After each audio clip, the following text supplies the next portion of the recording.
How to protect assets from nominees' abuse.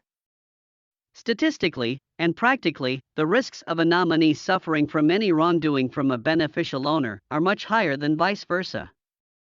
This is because the business of nominees and nominee service providers is normally regulated by law, mostly by fiduciary management and trust law.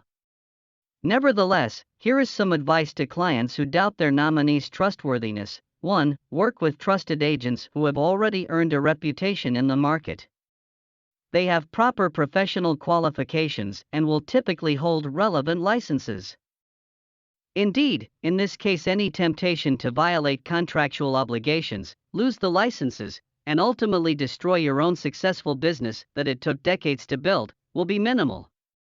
A nominee director or shareholder who abuses their formal powers is at best disqualified and at worst faces criminal prosecution. 2. Make sure that you are provided with blank documents to change the nominee.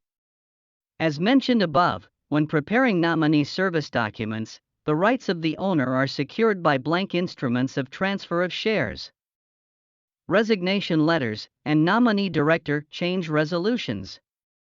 This enables the beneficial owner to terminate the nominee's involvement with the company at any time, even retroactively.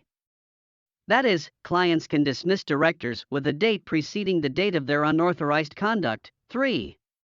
Introduce restrictive provisions in the constitutive documents of the company, making certain types of transactions, such as the disposal of assets, subject to prior approval of the shareholder. In this case, any unauthorized actions of the nominee director will have no legal effect. This advice, however, does not work if the shareholder is a nominee too.